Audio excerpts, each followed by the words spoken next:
Fuck.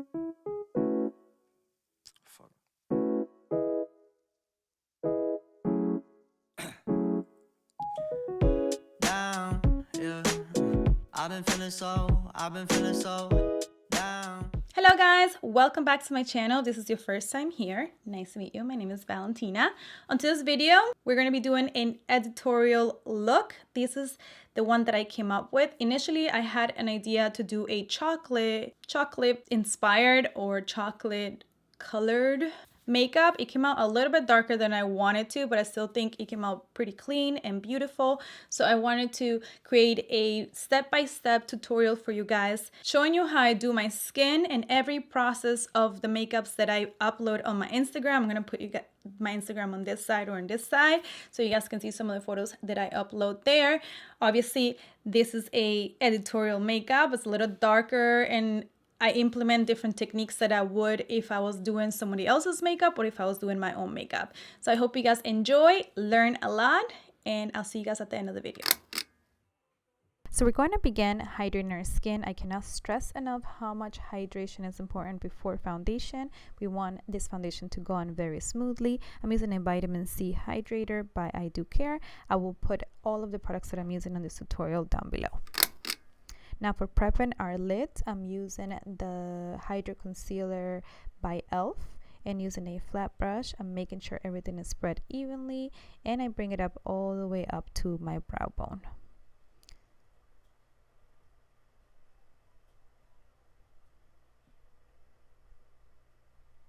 I also like to grab a sponge to remove the excess before applying any powder. Now using translucent powder, I'm going to set my brow bone to make sure that area gets nice and blended once I start applying the dark shades. And for the first shade, I'm going to use a reddish brown all over my crease, winging it out, creating an almond shape. This is the shape that I prefer when I'm going to photograph my looks because it gives me a nice lift and I think it's very flattering to a lot of type of eyes. So I want to make sure that this is nice and intense because we are creating a grunge look. So we want this eye to be very, very dark, kind of a smoked out look. I also applied a bit more of the loose powder on my brow bone to make sure everything's nice and blended. And we began applying a cooler brown on our moving lid. And I like to do this in kind of in tap-in motions, not bringing it too high up. I stop with the crease stops. To give a little bit more definition to the eye, I grabbed a dark shadow. I think this is a black shadow. And with a small brush, we're just going to create a small wing. I like to darken the top area or the top lash line to create a illusion that that area is a little bit darker. Just make sure you guys don't make it too thick because we don't want to hide any of the brown that's in your moving lid.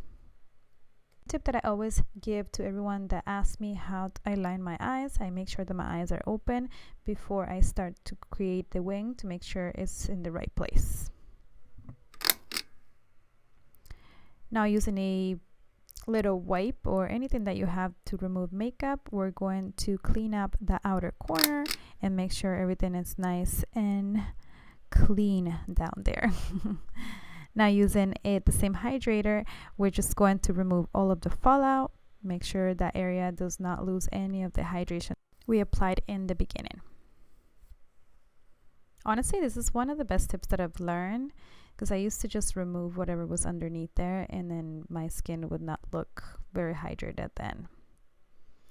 Now for lashes, I don't know if you guys noticed in the beginning, I'm not wearing any falsies. So what I ended up doing, I just curled my lashes and applied a Marc Jacobs mascara very generously. Now, I decided to apply a hydrating primer. You do not have to do this if you have a very nice moisturizer or a thick layer moisturizer. I just wanted to showcase it because I've been loving this Tarte hydrating primer. So I applied a thick layer on my skin. Just make sure that you guys really massage this in. You don't want to apply the foundation on top of a primer that hasn't had time to set. Today we're going to be using a Marc Jacobs foundation. This shade is not exactly the right shade for me. It's a little bit darker than what I will normally wear, but it's okay. We'll make it work at the end. I apply a little bit more than what I would normally apply because I want my skin to look really even. And whenever you are applying makeup for flash photography, you do not want to take the chance to do a very thin layer and have it the skin peek through. So I like to apply a little bit more than I would normally do for a client or for myself for every day. And I blend it out with a sponge down to the neck. For concealer, I also apply a concealer way lighter than what I usually do on a regular basis.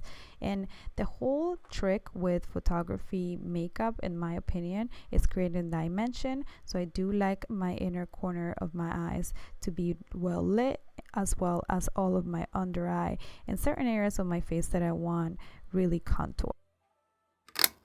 Also going to be applying a cream contour, a darker shade. I went a little bit overboard with the shade for this part. I use a way too dark shade, but we'd rescue the look later on. This is a Anastasia cream contour palette, and this is what I use normally on way darker skin, like more deep skin than mine, but it's okay, we'll make it work. I remove all of the products that I have on my lips to get them prep. I don't like to leave it all the way to the end. And I start to set certain areas of my face with a loose powder. This is super important because it just blurs out, creates kind of a smooth texture. In photography, it makes your skin look like you don't have any pores. And I also like to apply it underneath my cheekbones to create a very defined shape to my face. This is where all the light's gonna bounce off. I also like to bake, especially for this look, since I'm going to be applying a dark shadow underneath my eyes. I started with a black, very, very dark eyeshadow on my lower lash line with a flat brush, and then I went ahead and blend edges with a fluffier brush and a lighter shade. Super important for you guys to do this. You don't want a super harsh line underneath your eyes.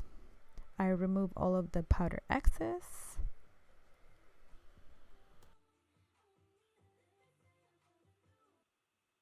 Blush is my favorite thing from my makeup, to be honest, but here I ended up piling on way more than I usually do because I wanted that look for this tutorial. And I also do take into account that flash eats up a lot of the colors, so I want this blush to really show on my photo, so I applied a little bit more than I normally would. I contour also the sides of my nose, nothing too drastic or too dramatic, as well as my forehead. And this is where I fine tune and I start to look where I need a little bit more contour, maybe a little bit more light, so I apply some loose powder to those areas. For my lips, I'm using Limitless Brown by Makeup Forever. This is their artist pencils. I love them so much, all of them.